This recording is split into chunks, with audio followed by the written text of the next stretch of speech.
오늘도 요한복음 21장 1절에서 14절 말씀을 본문으로 합니다.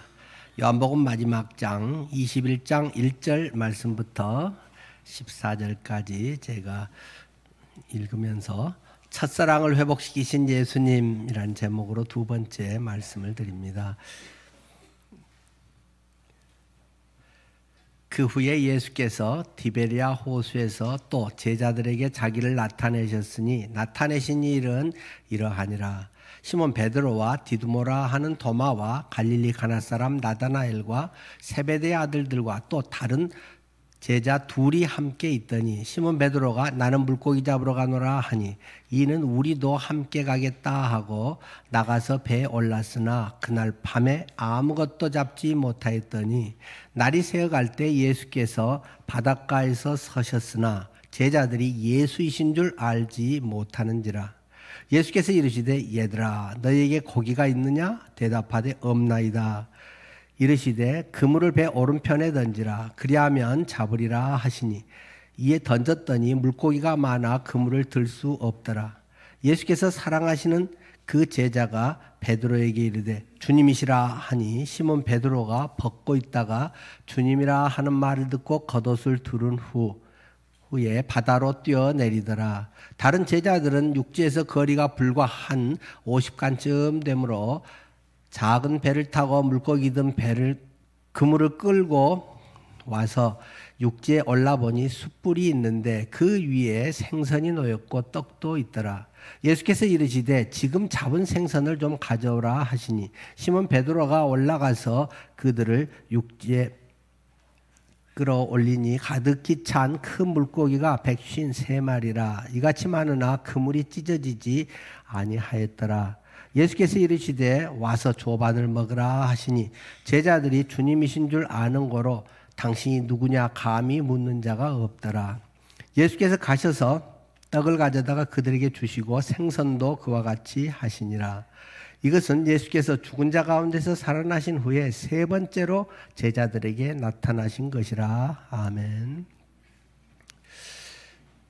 첫사랑을 회복시키시는 예수님.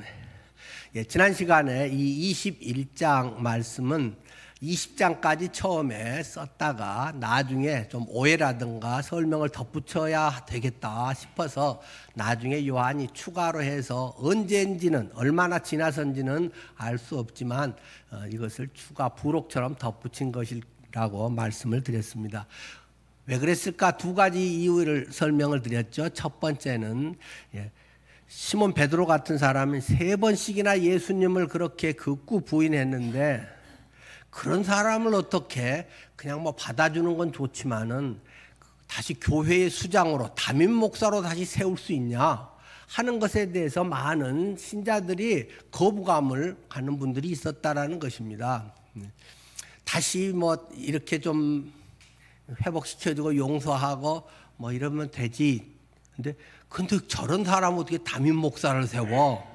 라고 하는 데에 대해서는 의문을 품는 사람들이 많았기 때문에 그렇게 되기까지는 주님이 개별적인 이런 비하인드 스토리가 있어 라는 것이 이제 앞부분에 대부분 기록되어 있는 내용이고, 또 하나의 오해는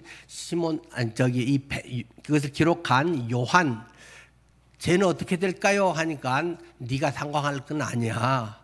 내가 다시 올 때까지 걔를 둔다고 해도 네가 무슨 상관이니? 그 말씀하신 것에 사람들이 오해를 해서 요한은 영생 불사하나 봐.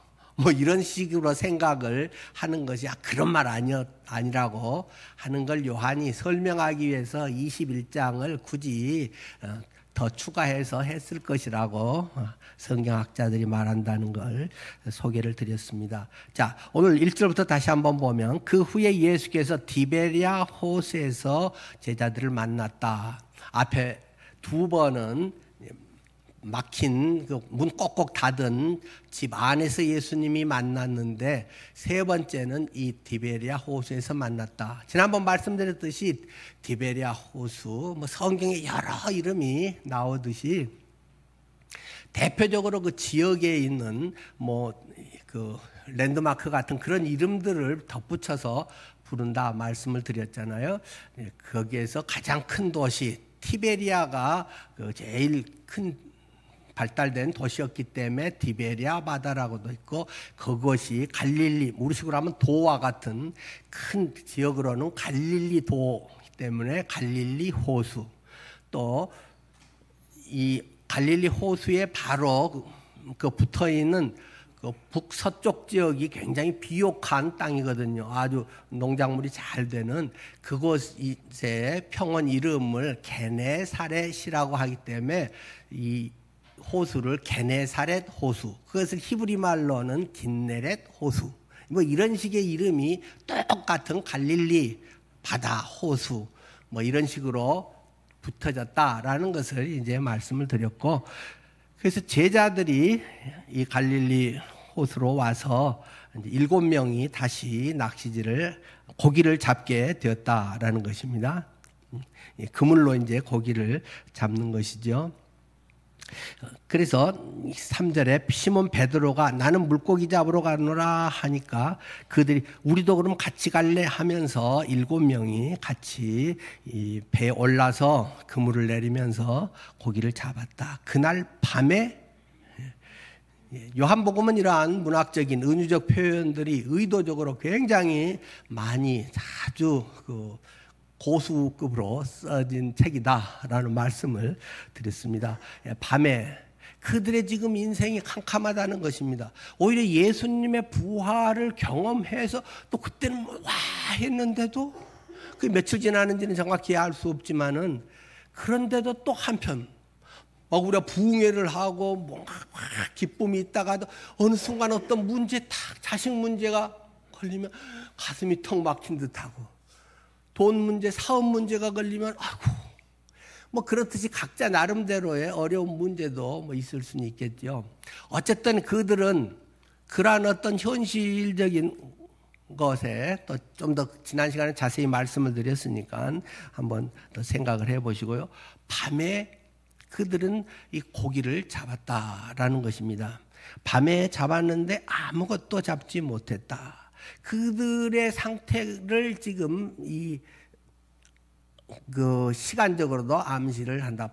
캄캄하다. 한 치 앞도 알 수 없고, 내가 앞으로 인생이 어떻게 펼쳐질지, 내가 이제 직장에 은퇴를 하고 나면 앞으로 뭘 해먹고 살아야 될지, 내가 지금까지 잘하고 전공 과목이라고 그렇게 해서 뭐 차려도, 사무실을 차려도 뭐 잘 되는 것 같지도 않고, 프랜차이즈 치킨집을 하면 그래도 잘 될 줄 알았는데 그것도 막상 손에 들어온 건 별로 없고, 뭐 이런 식의 이제 앞날이 상당히 막막한 그런 현실을 우리가 경험할 수도 있다는 것입니다.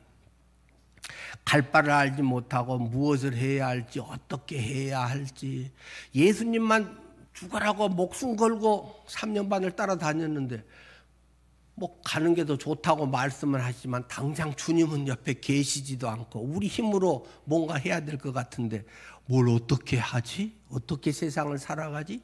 하는 데서 상당한 두려움과 때로는 절망감 같은 것이 엄습할 수도 있지 않겠습니까? 그래서 그들이 그렇다고 해서 뭐 가만히 놀고 좋은 때 오겠지, 그러진 않았다는 것입니다. 그곳에 가서 밤새도록 그물을 내려서 고기를 잡았다는 것입니다.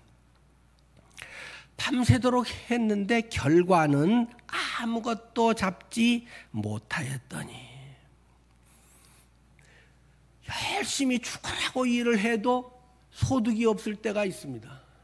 오히려 더 어려워질 때도 많습니다. 요즘 같은 때 계속 주변에 그러잖아요. 뭐 IMF 때보다 더 어렵다, 뭐 리먼 브라더스 사건 뭐 그런 때보다도 뭐 더 어렵다. 실제로 우리 주변에 상가들 나가고 뭐 임대 문의, 뭐 임대 써지는 게 막 수두룩하잖아요. 우리 교회나 저기 주변 애들도 보면 그런 몇 년째 지금 안 나가는 상가들이 수두룩하잖아요. 뭘 어떻게 해야 될지 정말 막막하고, 돈은 투자됐는데 관리비는 계속 나가는데 들어오는 건 없고 까먹고, 그렇다고 뭐 안 할 수도 없고, 뭐 이런 것들이 우리의 현실적인 삶의 그 어떤 모습일 수도 있다는 것입니다. 그 마음속에는 왕년에는 내가 여기서 뭐 그렇게 큰 고기를 뭐 얼마를 잡았고 뭐 어땠고 하는 다 그런 전설적인 그런 경험 없는 사람이 누가 있겠습니까? 왕년에는 내가 막 이렇게 해서 이런 일이 있었는데 내가 대단한 뭐가 있었는데 그런 것들이, 그러나 지금 현실에서의 그물을 밤내 내리는데 낮에보다 더 피곤한데, 우리도 저녁에 야간 근무하면 보통 1.5배 수당 주잖아요. 더 죽으라고 고생하는데 아무 소득은 없고 빈 그물만 계속 올라오고 있는 그의 삶. 아, 이게 인생인가? 아, 이렇게 허망하네. 내가 지금까지 뭐하고 살았지? 그런 어떤 무상감이 그 마음속을 꽉 채울 수도 있을 것입니다. 그들의 현실이 이러한 때에 4절, 날이 새어 갈 때에 예수께서 바다에 서셨으나, 날이 새어 갈 때에, 아까 여기 밤과 그런 이제 부분을 통해서 은유적 표현들을 참 절묘하게 하고 있다는 말씀을 드렸습니다. 근데 날이 새어 갈 때, 좀 이 번역은 영 좀 못마땅합니다. 개정판 감수할 때 저도 감수위원으로도 했는데도 뭐 그때는 사실 발견하지도 못했고, 하여튼 그런 대목이 이제 나중에 보니까 상당히 많이 발견이 되는데, 그래서 지금이 본래 말은 새벽 여명이 밝아올 때에 이제 그런 의미거든요. 그래서 요즘 그 새로 번역하는 번역본들은 상당히 좀 더 나은 것 같아요. 동틀 무렵에, 이제 또 새벽이 밝아올 무렵에, 이런 식으로 번역을 요즘들은 거의 하는데, 이게 상당히 더 요한복음에 적절하게 그 원래 뜻에 가까운 거예요. 왜냐하면 지금 아까 밤과 이제 뭔가가 이 절망과 기대감 없는 데서 희망으로 이렇게 전환점을 맞이한다는 것을 지금 여기서 암시를 하고 싶은 거거든요, 이 요한은. 그런데 날이 새어 갈 때에, 우리말에서는 이런 게 먼저 아이 날 샜네, 그런 뭔가 안 된 것 같이 잘못된 것 같고, 아이 김 샜다, 그런 거, 이 샜다는 말이 상당히 조금 덜 안 좋은 쪽의 이미지가 많잖아요. 그러나 여러분들이 국어사전을 찾아보면 샜다라는 것에 뭐 어떤 것이 뭐 빠져나갔다, 뭐 1번 해가지고 제일 뭐 김이 샌다든지, 2번은 뭐가 밝아온다, 이런 뜻이 이제 거의 대부분의 사전들은 두 번째 의미로, 뭐가 새고 빠져나간다는 의미는 전혀 아니고 뭐가 점점 밝아온다, 새벽이 날이 새어가면서, 이제 원래 이런 뜻으로 번역은 한 건데, 자칫하면 우리가 이제 워낙 김새고 날샌 일이 많다 보니까 이제 그렇게 해서, 하여튼 동틀 무렵에 새벽의 여명이 밝아올 때에, 이제 요즘 이렇게 번역한 게 조금 더 쉽게 본문의 이미지를 받아들이게 되죠. 그런데 예수께서 바닷가에 서셨다는 것입니다.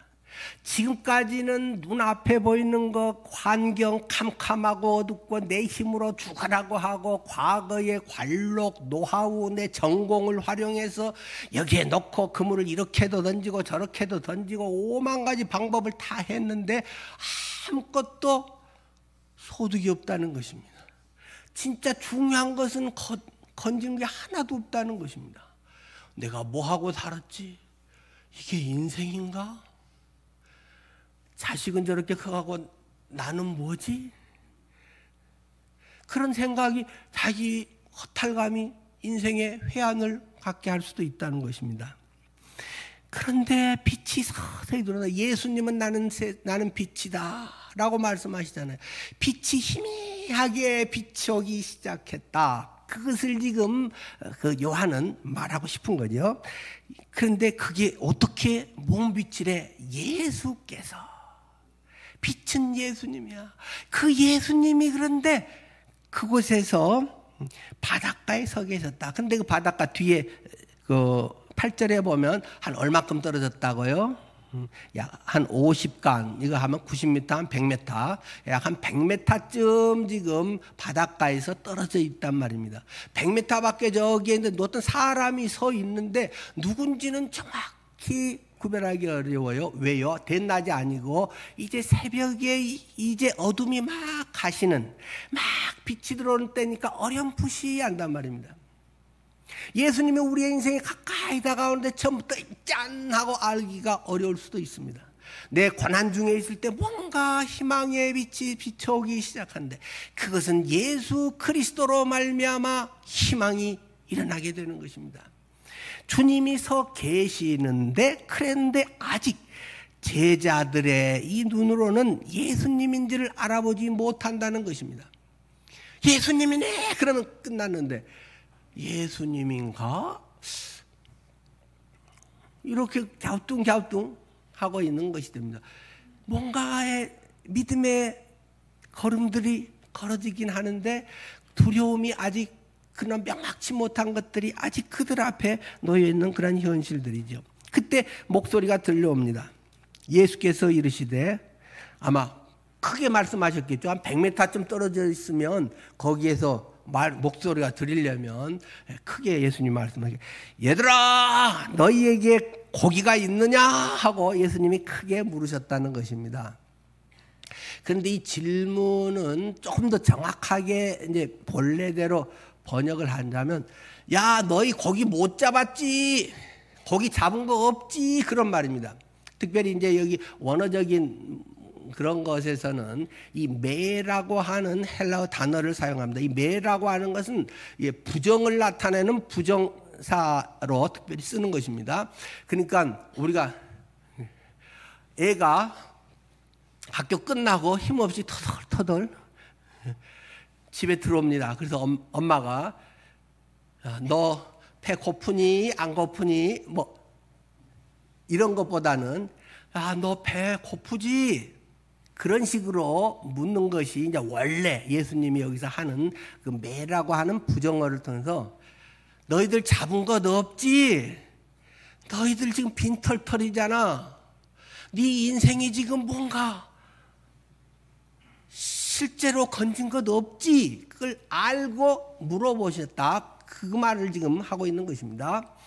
여기서 궁금해서 예수님이 있냐, 잡았냐, 못 잡았을까 저것들이?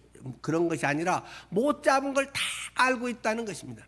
우리의 인생에 때로는 고난과 슬픔과 다른 사람에게 말하지 못하는 많은 어려움이 있는 것을 주님은 꼭 우리에게 물어보지 않아도, 확인해 보지 않아도 안다는 것입니다. 네 지금 힘들지? 네 얼마나 마음이 아프니? 너가 겉으로는 뭐 괜찮아 보인 척해도 너 가슴이 무너지고 있구나. 주님이 그것을 아시고 질문을 하는 것이 바로 이 질문입니다. 얘들아 너에게 고기가 없지? 그래서 그들이 예 없어요 라고 대답을 했다는 것이죠. 이르시되, 자 그러면 배에 오른쪽에 그물을 던져봐라. 그리하면 잡을 거야 하시니, 이에 던졌더니 물고기가 많아 그물을 들 수 없더라고 이야기를 하십니다. 배 그물을 오른쪽에 던져봐라고 주님이 말씀을 하셨습니다.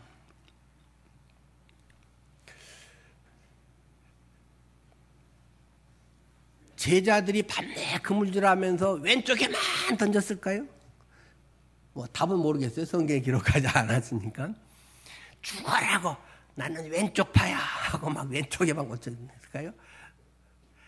여기 이쪽에 던져도 안 잡히면 이쪽에도 던지고, 뭐 배 앞에서도 던지고 뒤에서 던지고, 막 배 막 두루두루, 배 크지도 않는데 몇 명 뭐 많이 타지도 않은 거 뭐 자리에 한 10명이나 타는 그런 조그만 배들인데, 거기서 뭐 할 수 있는 대로 뭐 여기서도 던지고 저기 던지고 5만 가지 방법을 자기들이 할 수 있는 노하우, 전공, 온갖 실력, 힘 다 쏟아가지고 했을 것입니다. 그런데 새삼스럽게 예수님이 와서 오른쪽에 던져라. 그러니까 고기가 엄청 많이 잡혔다는 것입니다. 또 어떤 분들은 또 그렇게 설명을 하시대요. 밤내 고기가 그물 던지면 쏙쏙 다 딴 데로 반대쪽으로는 빠져나갔다가 예수님 그 말씀 딱 떨어지자 오른쪽으로 전부 집결해가지고 이제 모여 있는 걸 일망타진했다. 뭐 그것도 재밌는 이야기잖아요. 뭐 그랬을 수도 있고 뭐 꼭 근데 그랬을까 싶긴 합니다. 지금 이 이야기는 처음에 베드로의 제자들을 불렀을 때 상황을 상기시키는 것입니다. 생각나게 해주시려고 지금 하시는 것입니다. 누가복음 5장 1절부터 그런 기록이 되어 있죠. 예수님께서 그 갈릴리 바다로 왔는데 사람들이 막 엄청 몰려왔다는 것입니다. 예수님이 막 물에 빠지게 생겼습니다. 그때 마침 밤내 고기 하나도 못 잡고 있던 배들이 두 척이 있었는데 그 중에 한 척 시몬의 배에 야, 네 배 좀 빌려주라. 그래서 그 배에 올라가서 거기서 강단 삼아서 설교를 했다. 설교를 듣고 딴 사람들은 싹 이제 다 빠지고 갔는데 그때 시몬에게 가서 이제 그 시몬과 이런 대화를 하죠. 베드로 시몬에게 야, 고기 좀 잡았냐? 밤새도록 그물질을 했지만 잡은 것이 없나이다. 그때 예수님께서 말씀하시죠. 그래, 그러면 저 깊은 데로 가서 그물을 내려라. 그래서 성경에는 베드로가 말씀에 의지하여 그물을 내렸다. 말씀에 의지하여. 당신은 전공 과목이 목순디, 나는 어분디, 내 전공 과목인데 뭐 이런 말 하지 않고 목수 출신인 예수. 이때는 예수님의 아직 제자도 아니고 그 전에 잠깐 본 적은 있죠. 안드레가 소개해가지고 예수님을 만난 적은 그 먼저 있긴 있어요. 잠깐 있었지만 다시 이제 아마 삶의 현장으로 돌아왔던 것 같아요. 그래서 고기 잡다가 두 번째로 주님이 다시 갈릴리에서 베드로를 이제 제대로 부르신 거죠. 사람 낚는 어부가 되게 하시려고. 그때 말씀에 의지하여 그물을 내리리이다. 이 말씀에 대한 이 베드로의 이제 믿음의 모습을 구체적으로 기록하고 있고, 그렇게 깊은 데로 가서 내렸더니 그물이 찢어질 만큼 고기가 엄청 많이 잡혔다.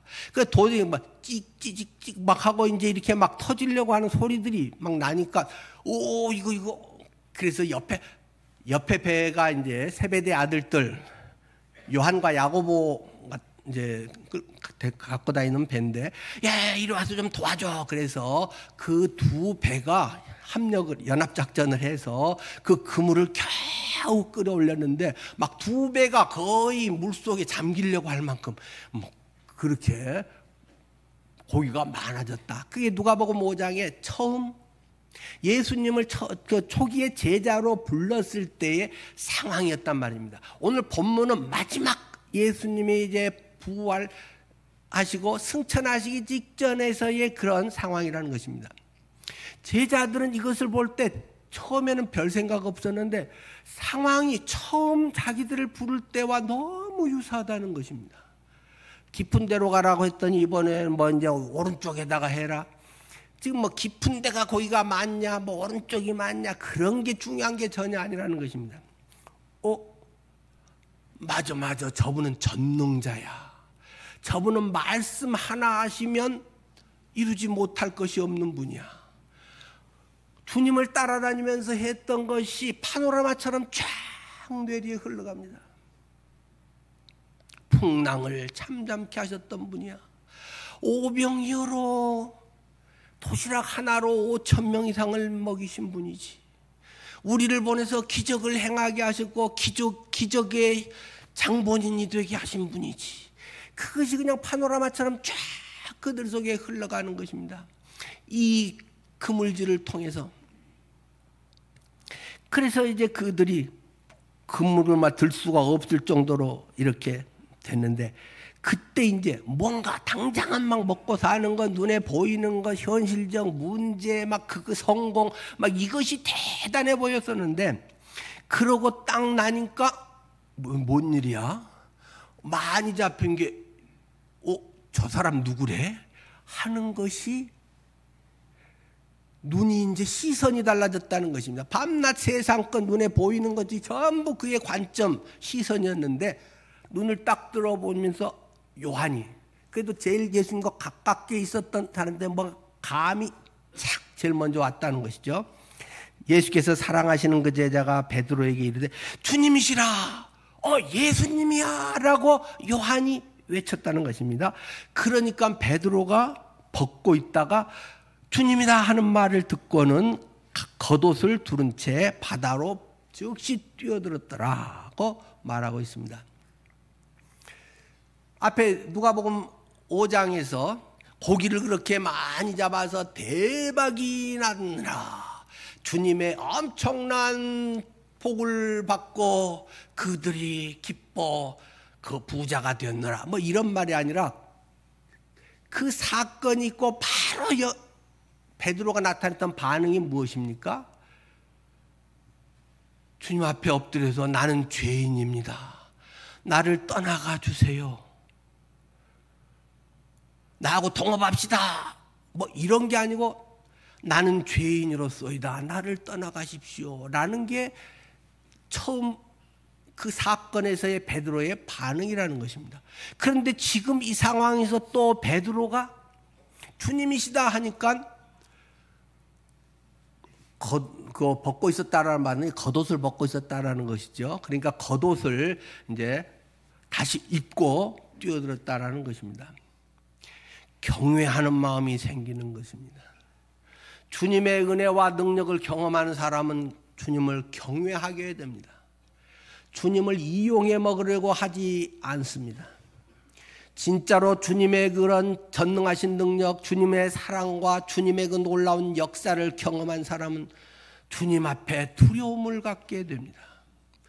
이 창조주 하나님, 내 속을 꿰뚫어 보시는 하나님, 저분하고 내가 어떻게 해서 뭐 지분을 뭐 6대4로 나눠가지고 어떻게 하고 이런 잔머리를 쓰지 않는다는 것입니다.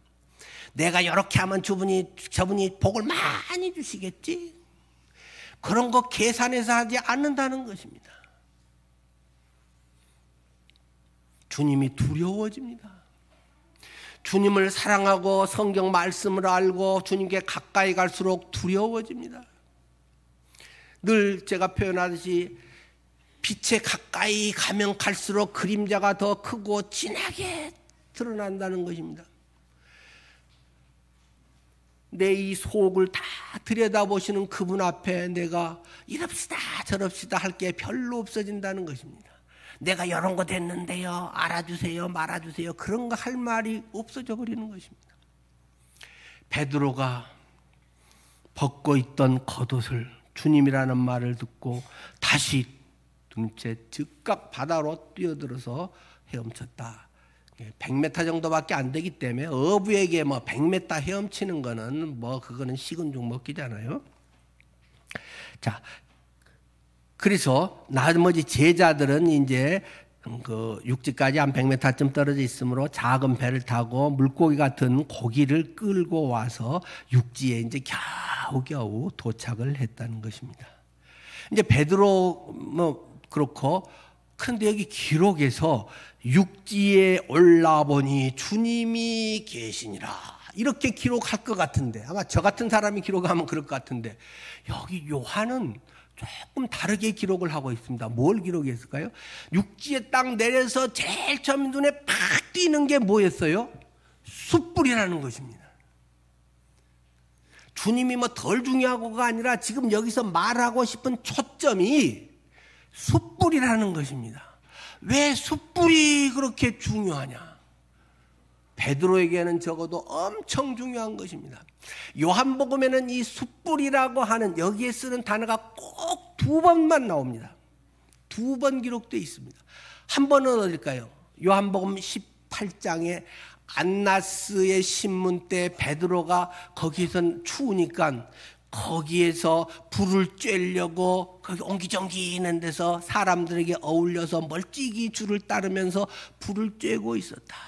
그때의 그 불이, 그래서 사람들이 어디서 많이 본 것 같은데, 저 예수 저 사람 앞에 아니야? 근데 무슨 소리를 하고 있어? 내가 저런 사람하고 다니겠어 하고 예수를 부인했던 그 장소가 이 숯불이라는 똑같은 단어입니다.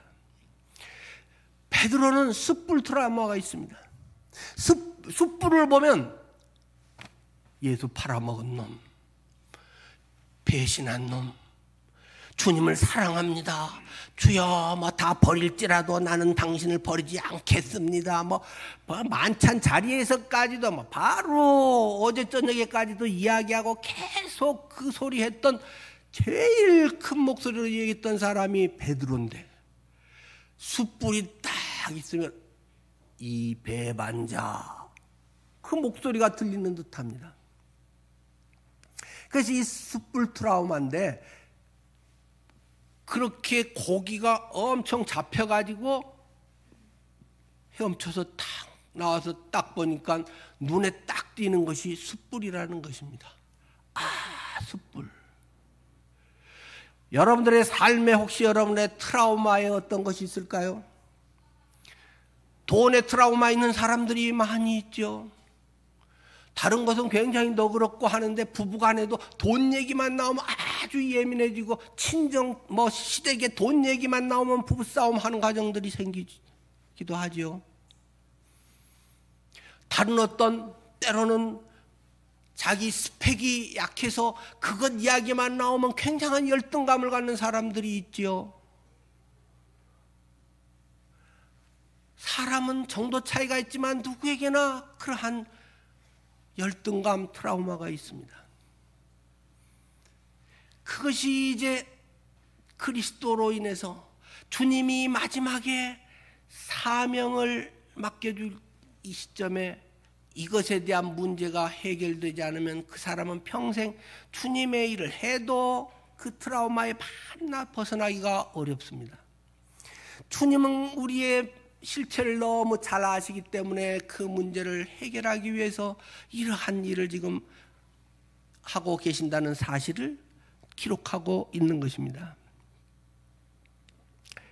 생선을 구워주신 이것으로 말미암아 숯불이 부정적인 이미지가 이제는 허기지고 탈진하고 절망 가운데 있고 밤새 해도 소득 하나 없고 실패한 인생 같고 나는 뭐하고 살았나 갈수록 몸은 아파지고 찾아온 사람도 없고 무시당하고 걱정거리 늘어나고 이러한 가운데 주님은 그 숯불을 피워주시면서 걱정 마 내가 이렇게 준비했단다 하면서 주님은 그 자리로 초대하고 있다는 사실입니다. 그러면서 10절에 예수께서 이르시되 지금 잡은 생선을 좀 가져오라. 고기 엄청 큰 게 153마리가 들어있다라는 이제 얘기를 여기서 하고 있는데 하여튼 배가 깔아앉을 정도로 막 엄청 고기가 153마리가 얼마나 컸는지 제가 차마 팔뚝을 내밀면 막 욕하는 것 같기 때문에 제가 이게 표현을 잘 못하겠습니다만은 어쨌든 엄청 큰 그런 고기가 막 잡혔다는 것이죠. 그래서 자 너희들이 잡은 생선도 좀 가져오렴. 그래서 주님이 거기에 같이 굽자, 같이 먹자 해서 아마 연탄불 하나 굽듯이 하듯이 뭐 그 정도로 피운 건 아닌 것 같아요. 적어도 예수님까지 8명은 먹어야 되고 뭐 고기가 큰 게 지금 잡히고 막 했기 때문에 많이 있겠죠. 근데 왜 꼭 예수님은 니들 잡은 것도 좀 가져오라고 말씀하셨을까요? 예수님이 준비한 게 좀 부족했나 보죠. 주님은 어린 소년의 도시락 한 개, 보리떡 5개와 물고기 든 작은 도시락 하나 갖고도 어른들까지 5,000명이 먹고 남게 할 정도로 능력이 있습니다. 주님은 그 자리에서 좀 부족할 것 같네 그러면 펑 하면은 그것이 그냥 꽃배기 또 꽃배기 막 얼마든지 만들어낼 수 있는 분 아닐까요? 그런데도 굳이 니들 잡은 거 좀 가져오렴 같이 구워서 먹자고 왜 그러실까요?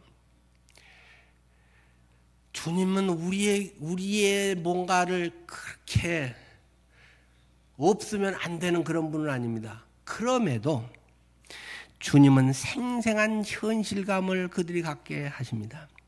같이 그걸 우리가 방금 잡은 거, 펄떡이는 것을 같이 구워 먹으면서 이거 지금 내가 금방 기적을 경험하면서 잡은 거야. 내가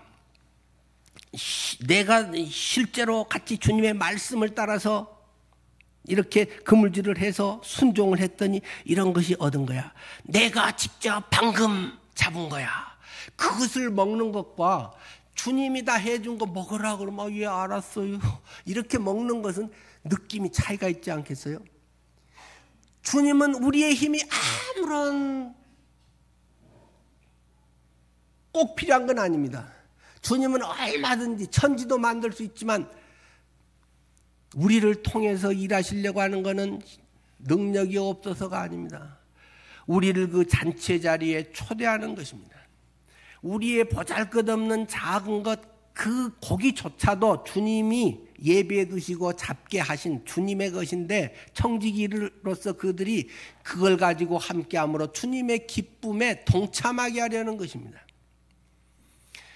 우리가 복음을 전하고 주님의 일을 한다는 것, 내가 없으면 물론 못할 수도 있겠지만은 주님은 어떤 방법으로도 꼭 못하시겠어요? 그러나 우리를 사용해 주시겠다는 것입니다. 네 힘 별거 아니라는 걸 주님은 잘 아신다는 것입니다. 베드로 같은 네는 빼고가 아니라 이 배신자 네 기꺼이 내가 받아줘서 네가 그 일을 하면서 네 인생의 참으로 값진 열매, 참으로 보람된 삶, 정말 내가 이걸 위해 살아야 되는 거였네 하는 걸 깨닫게 하고 그 기쁨의 잔치에 동참하게 하기 위해서 니들 한 것도 갖고 와보렴. 네 지금까지 노하우, 지금까지 네 전공 과목, 네가 벌었던 돈, 이런 것들을 주님 위해서 네가 쓸 때 이러려고 내가 돈 번 거지, 내 편히 잘 먹고 잘 살려고 벌고 뭐 누구 동냥하듯이 무슨 헌금하고 뭐 어디 보내주는 게 아니고 주님의 이 일들을 나 같은 사람을 통해서도 주님은 사용하셔서 기꺼이 써주시는구나. 이 죄인인 나를, 예수님을 십자가에 못 박아 찢어 죽인 나를 사용하시구나. 그것을 알게 해주시고 기쁨에 참여하기 위해서 주님은 우리를 부르시는 것 아니겠습니까? 그래서 가득 찬 물고기가 153마리였는데 그 물이 이번에는 찢어지지 않고 온전히 그 유지가 됐다라는 것을 지금 말하고 있습니다. 이것을 통해서 베드로는 처음 주님 초기에 부르셔서 했을 때, 근데 지금의 일을 통해서 주님의 사명을 감당하게 하신다는 것을 그가 깨닫게 되고, 이제 바로 뒤에 다음 주 설교 본문이지만 그것이 주님의 사명에 대한 이야기로 바로 이제 넘어간다는 것입니다. 주님의 일을 하는 데는 주님과의 사랑이 회복되는 것이 중요합니다. 다시 이야기해서 성령으로 인해서 내 안에 주님의 사랑의 역사가 회복되어야 주님의 일을 하든지 말든지 한다는 것입니다. 그것이 없이 뭔가 보이는 일을 막 하기는 해야 되고, 주님이 나를 이렇게 죽으셨는데 나는 널 위해 죽었는데 너는 날 위해 뭘 하느냐, 그 찬양이 막 엄청 율법적인 찬양이 막 우리의 가슴을 팍팍 찌른다는 것입니다. 뭐 그 찬양이 나쁜 건 아니지만 자칫 율법적으로 받아들일 상당히 조심스러운 찬양이죠. 주님 그렇게 날 위해서 나도 그렇게 해야지, 무거운 더 십자가를 져야지, 날마다 자기 십자가를 지고 나를 쫓으라, 죽기 전에 예수님 했으면 얼마나 좋아, 막 이런 생각을 하는 엉뚱한 사람도 있다는 것입니다. 늘 계속 반복해서 여러분들에게 말씀을 드리지만 주님의 일을 하는 것은 막 하고 싶어서 하는 것입니다. 말려도 하는 것입니다. 어떻게 그렇게 해요? 성령의 능력으로. 저는 지난 시간에 그걸 사랑하면 그런다라는 표현을 했습니다. 사랑하면은 막 말려도 한다는 것입니다. 버스 까맣게 갖고도 반지를 사준다는 것입니다. 하지 말라고 해도 합니다. 스펙이 뭐해서 부모가 야, 네 같은 사람이 뭐 저렇게 스펙도 별로고 뭐 돈 좋은 직장도 아니고 뭐 그렇게 잘생기지도 않았는데 네가 뭐가 부족하다고 저런 사람하고 결혼하냐? 결혼 절대 안 돼. 뭐 이래도 끝까지 참고 설득하고 사랑하고 결혼하게 된다는 것입니다. 주님은 그것을 굉장히 강조를 하십니다. 우리는 자꾸 뒤에 일에 초점을 둡니다. 내가 뭘 했어. 그래서 뭘 이거 해야 돼, 안 해야 돼. 하나님, 내게 임하신 하나님 책에서도 계속 이야기하시지. 내가 뭔가를 우리는 성취, 업적, 막 결과로 자꾸 뭘 드러내려고 합니다. 결과는 상당히 중요하고 좋은 것은 그런 결과가 꼭 나타나게 되겠죠. 그런데 계속 우리가 그 성경에서도 확인하면 마태복음 맨 마지막에서도 주님은 사명을 이렇게 주시잖아요. 우리가 잘 알듯이 마태복음 28장 18절에 예수님이 이제 부활 승천하시려고 하는 직전에 말씀하시잖아요. 예수께서 나와 말씀하여 이르시되 하늘과 땅의 모든 권세를 내게 주셨으니 그러므로 너희는 가서 모든 민족을 제자로 삼아 아버지와 아들과 성령의 이름으로 침례를 베풀고 내가 너희에게 분부한 모든 것을 가르쳐 지키게 하라. 볼지어다 내가 세상 끝날까지 너희와 항상 함께 있으리라 하시니라. 그리고 맡겨놓고 가셨다는 것입니다. 이게 절로 구분하는 게 이제 이런 것에서 조금 아쉬운 게 있잖아요. 그러니까 치다면 19절, 20절만 자꾸 끊어서 이야기하기가 쉽잖아요. 그 전에 빨간 예수님 말씀 빨간 걸로 된 책에도 성경에도 보면 18절부터 예수님 말씀이 시작됐죠. 예수께서 나와 말씀하여 이르시되 하늘과 땅의 모든 권세를 내게 주셨으니 그러므로 예수님에게는 하늘과 땅의 모든 권세를 내게 주었다. 권세가 이미 내게 있다. 그리고 마지막에 그래서 이제 내가 세상 끝날까지 너희와 항상 함께 있으라. 권세 있는 그분이 내 안에 있어서 내게 그런 권세가 있다는 것입니다. 하늘과 땅의 모든 권세를 주었으니까 그러므로 너희는 가서 모든 민족을 제자로 삼아서 아버지와 아들과 성령의 이름으로 침례를 주고 내가 너희에게 분부한 모든 것을 가르쳐 지키게 하라. 그것이 내게 있기 때문에 그것을 할 수가 있는 것입니다. 그런데 자칫하면 이것을 빼놓고 그런 능력이 없는데 사명으로만 너희는 가서 모든 민족에게 가서 복음을 전하고 침례를 주고 뭐 이렇게 하라. 이것만 자꾸 강조하니까 속에는 배터리가 다 방전이 돼 있는데 내일 하나도 힘든데 뭐 작은 거 하나 하자고 해도 짜증나는데 무슨 큰 뭐 이렇게 하면 또 하나 하고 나면 생색을 내고 싶고 그 속에도 하면서도 즐겁지도 않고 하늘과 땅의 모든 권세를 내게 주신 그분이 내 안에 계신다. 임마누엘 세상 끝날까지 함께 있으리라고 하는 그 약속, 그 능력이 있기 때문에 할 수 있는 것이다. 요한복음 마지막에는 무엇이라고 되어 있습니까?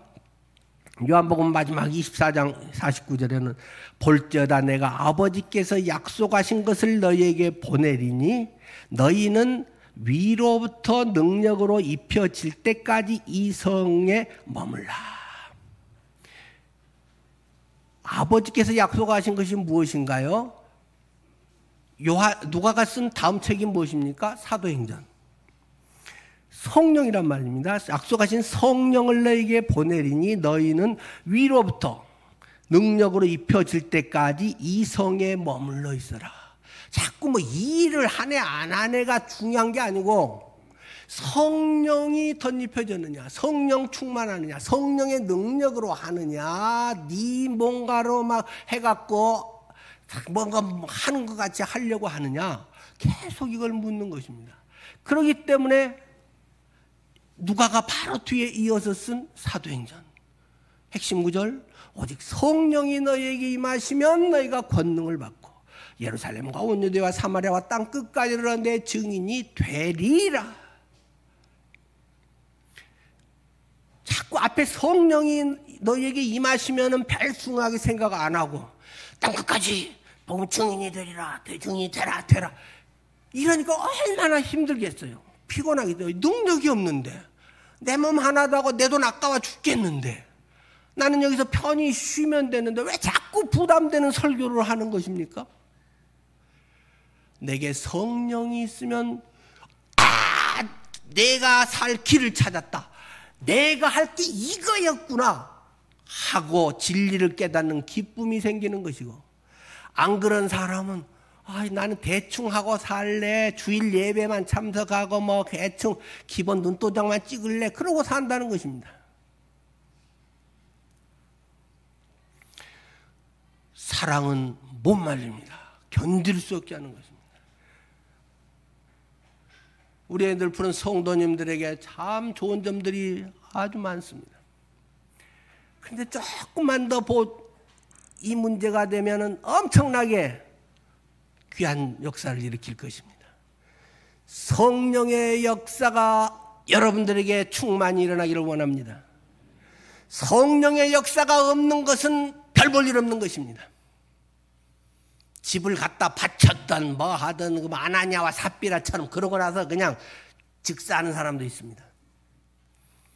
그게 중요한 게 아니고 성령이 내게 충만히 임하는가, 주님의 사랑이 내게서 걷잡을 수 없이 하는가, 사랑에 겨워서 하는가, 그게 중요한 것입니다.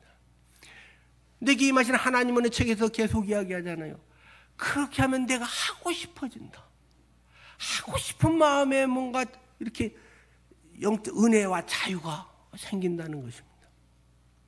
은혜 받은 사람은 이렇게 해야 됩니다. 뭐 헌금을 합니다. 뭘 합니다.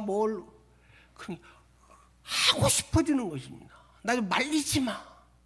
스스로 내가 성령 충만한가 아닌가는 금방 자기가 체크리스트 점검할 수 있습니다.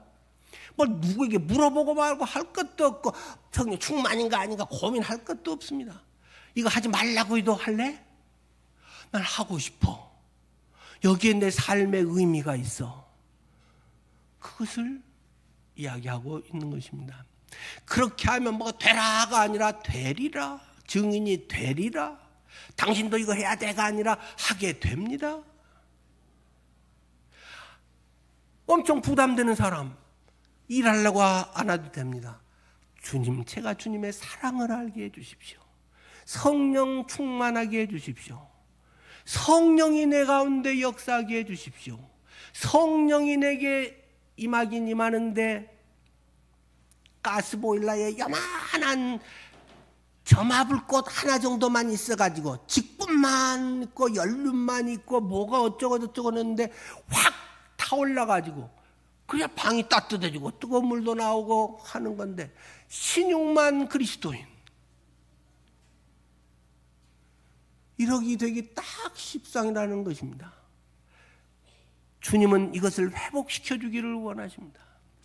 숯불을 통해서 트라우마를 제거하십니다. 여러분이 과거에 어떤 잘못과 어떤 문제가 있어도 주님은 내가 다 이루었다, 내가 너를 상관하지 않는다. 7 귀신 들린 막달라 마리아를 가장 가까이에서 사랑하고 그는 주님의 부활의 첫 증인이 됐다는 사실을 기억하십시오. 여러분의 삶에 주님은 위로하시고 치료하시는 분이심을 기억하십시오. 함께 우리 기도하겠습니다. 여러분의 삶에 주님의 위로와 치료가 있기를 바랍니다. 21장은 없어도 되는 장인 것 같은데 이러한 부분들이 베드로뿐만 아니라 우리 모두에게도 얼마간 있지 않습니까? 주님은 여러분들의 그런 트라우마, 숨기고 있는 것들 다 내놓으라고 말씀하시지도 않습니다. 사람들에게 다 말해야 회개하고 용서받는다고 말씀하시지도 않습니다. 진지하게 주님 앞에 속으로 얘기해도 충분합니다. 그러나 진실하게 한다면 주님은 내가 다 안다, 치료하시고 회복하시고 오히려 그 숯불이 사랑의 고백의 현장이 되게 할 것입니다. 여러분의 삶의 트라우마가 여러분의 장점이, 그래서 내가 약할 때 오히려 강함이라고 바울이 이야기하는 것을 경험하게 될 것입니다. 여러분의 삶에 꼭 이런 역사가, 성령의 역사 가운데 일어나기를 축원합니다. 하나님 꼭 그렇게 해 주십시오. 예수님 이름으로 기도합니다. 아멘.